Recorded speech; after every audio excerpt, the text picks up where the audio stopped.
Javier Oliva es muy respetado en los ámbitos académicos, pero también en las instituciones armadas de México. Y anoche le pregunté qué piensa de que el comandante en jefe de las Fuerzas Armadas dice que el gobierno estadounidense miente cuando hace un balance nada positivo de lo que es la violencia en México y la falta de respeto a los derechos humanos y, por cierto, al oficio periodístico. ¿Qué piensas tú? Bueno, en ese sentido, él, en su calidad de comandante supremo de las Fuerzas Armadas, tiene una responsabilidad no solo constitucional, sino en este caso específicamente de lo que implica refrendar el prestigio y la fortaleza ética de las Fuerzas Armadas. Pero acabo de decir mentirosos. Cuando vemos, por ejemplo, que no son las autoridades de Procuración de Justicia de México las que dizque han aclarado crímenes como el de Matamoros a manos de soldados del ejército o del homicida de los jesuitas en Chihuahua, en que son las bandas las que entregan el a cadáver, los que señalan que son los asesinos. Los responsables.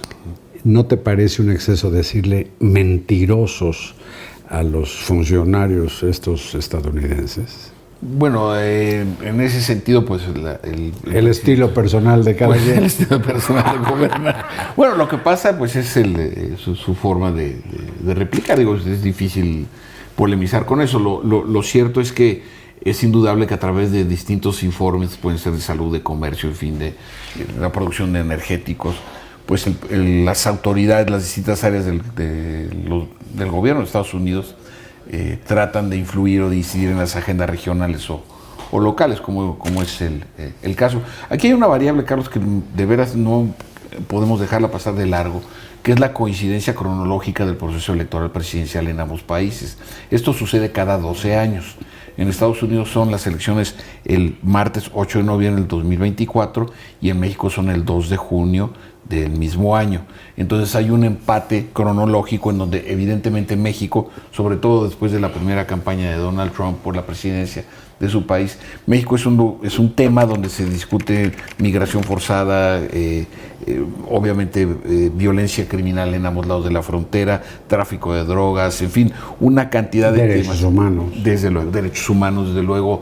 Pero yo no me imagino si un estudio, digamos, por decir algo, del Instituto Belisario Domínguez del Senado, que hiciera un estudio sobre no sé qué problema en África, en Ghana, emitiera una opinión poco favorable y los ganeses se dieran por aludidos o agredidos en su soberanía por la opinión de un área de estudios internacionales como la que tiene el Departamento de Estado. Bueno, lo que pasa es que hay que recordar que México comparte frontera aérea, terrestre y marítima con Estados Unidos, y eso pues evidentemente le hace una calidad de relación binacional completamente estratégica, diferente, pues, desde estratégica. Luego. Entonces ahí es un punto que hay que considerar en este, porque hay un texto que se llama México y Estados Unidos, dos naciones indisolubles, es decir, su relación va a permanecer, entonces más vale que tengamos esa variable de análisis permanente, estructural, sistemática para toma de decisiones presentes y futuras, porque de otra manera no veo posibilidades de construir acuerdos de largo alcance. Pero Javier, a propósito de variables y de los periodos de algún modo preelectorales, aunque es muy temprano, pero... ¿Ya hay mítines? ¿Trump anda en campaña? Bueno, en ambos países me llama la atención que uno de los factores con que se debe ver la democracia en México es el factor de la violencia criminal. Eso me escandaliza. Claro. Es decir, no son solamente la situación económica, los sondeos, los programas de acción, las promesas que hagan los partidos y candidatos, sino el factor violencia criminal.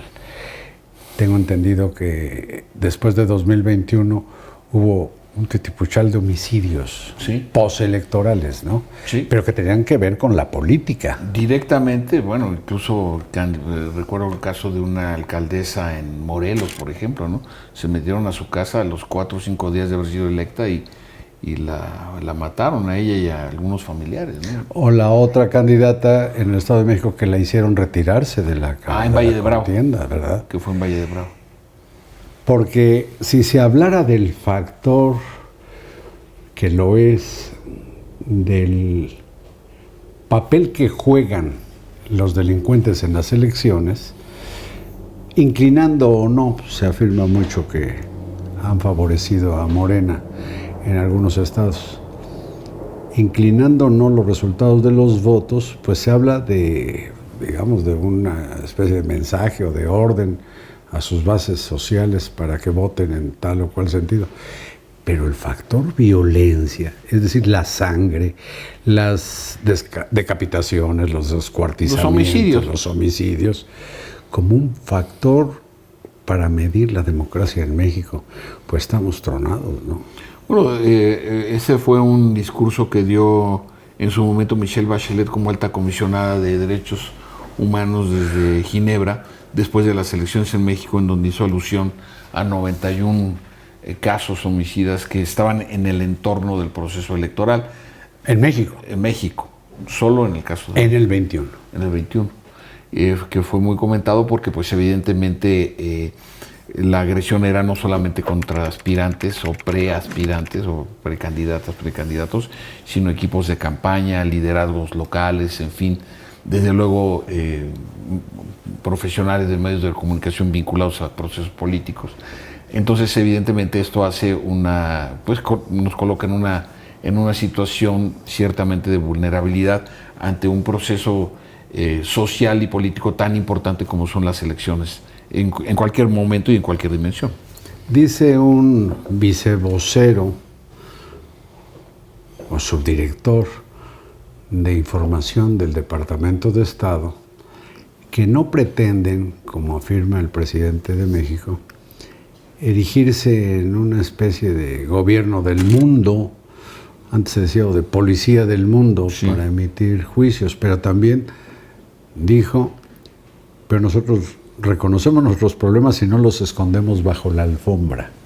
¿Tú crees que en México se están echando bajo la alfombra problemas tan sensibles como el de la narcoviolencia desde el gobierno o no? Bueno, mira, y gracias nuevamente por esta oportunidad. Justamente el día de ayer que tuvimos la primera parte de la entrevista, se dio a conocer el informe mensual de la situación de seguridad pública en todo el país, el correspondiente al mes de febrero, en donde pues se dan los datos que son con los que yo trabajo, ¿no? Sí, con documentos oficiales, en donde se da cuenta de la diversidad de delitos, los que más se cometen, la georreferenciación de los mismos, que indudablemente son elementos para la toma de decisiones, y me parece que en ese sentido el gobierno, por lo menos sistematizar la información, sí lo está haciendo. Me parece que es algo... Y en ese informe se habla de una reducción. Sí, excepto la extorsión. Que es el más, en este momento es el más... Quizá una de las explicaciones, porque la mayor parte de las extorsiones vienen, o se ha detectado que vienen de reclusorios, y quizá por la proximidad de las vacaciones, es como un poco de humor negro, pero es real. Sí, que inclusive hay extorsionadores que se presentan con el petate del muerto de alguna de las bandas más importantes, como la de Sinaloa o el de Jalisco, sí, claro. Y resulta que puede ser una pandilla de barrio que dice, pues vamos a presentarnos como tal y extorsionamos al de la tortillería. Y nos vamos de vacaciones con ese dinero. Sí, es bueno, es que ahora, un poco de humor negro, ¿no? Esta cosa que también tocamos ayer, creo que no suficientemente, de la declaración estadounidense que eventualmente se hiciera sobre organizaciones terroristas en México. Ya sabemos que el ejército estadounidense y la propia Casa Blanca dicen que no tienen el menor interés. Bueno, acaban de pasar los 20 años del pantano de Irak. Se conmemoraron, no se festejaron, corrijo. Se conmemoraron en esta semana 20 años del desastre de la invasión, del pantano afgano que dejaron después de 22 años. Es decir, no hay historias de éxito detrás de las invasiones estadounidenses tampoco. Así y eso es. hay que decirlo. Así es, pero de lo que sí se habla es de la posibilidad de aprovechar los recursos tecnológicos de los militares estadounidenses para la detección, por ejemplo, de los narcolaboratorios en México. Eso puede ser con drones, como lo planteó. Con drones, pero no como para echarles un misil, como para matar a alguien de Al Qaeda o de ISIS. No, pero sí para detectarlos. Y eso lo planteó Michael Pompeo en un artículo donde polemiza precisamente con Marcelo Ebrard. No es cierto, ese fue William Barr. No, en un artículo Michael Pompeo plantea lo de los sí, ¿verdad? drones, sí. Pero creo que para la detección sería de un apoyo real a las autoridades mexicanas, no para que los gringos hagan algo, sino para que digan, oye, en tal parte, en tales coordenadas. Sí, pero sería sobre espacio aéreo soberano mexicano. Tendría que haber un convenio necesariamente para que eso pueda funcionar. No es nada más porque van pasando y ¿qué creen que nos encontramos, no? Mira lo que me Sí, encontré. claro. Bueno, pues el tema disparado por la matanza que está causando el fentanilo en Estados Unidos. Y en la Unión Europea también. Sí, pero quizás no en la misma proporción. Myanmar, Afganistán y México son responsables del 90% del tráfico de heroína. Myanmar, Afganistán y México. Myanmar, que era la antigua Birmania, ¿no? Sí, exactamente. Había una película en blanco y negro, Aventuras en Birmania. Sí, esto es exacto. De la Segunda Guerra Mundial. Esos son datos de la Oficina contra la Droga y el Delito de las Naciones Unidas. Bueno, lo que no puede negarse es que México sí juega un papel bárbaro en este tráfico de drogas y que algo se tiene que hacer, pero en cooperación, porque el problema no es solo... Es como el cambio climático, como la migración forzada, la igualdad de... No lo puede resolver en un solo país. Nadie. Javier, te agradezco mucho. Gracias a ti, Carlos, por la oportunidad. Conversación. Tendremos que volver a esta mesa. Muchas gracias. Gracias a ustedes y buenas noches.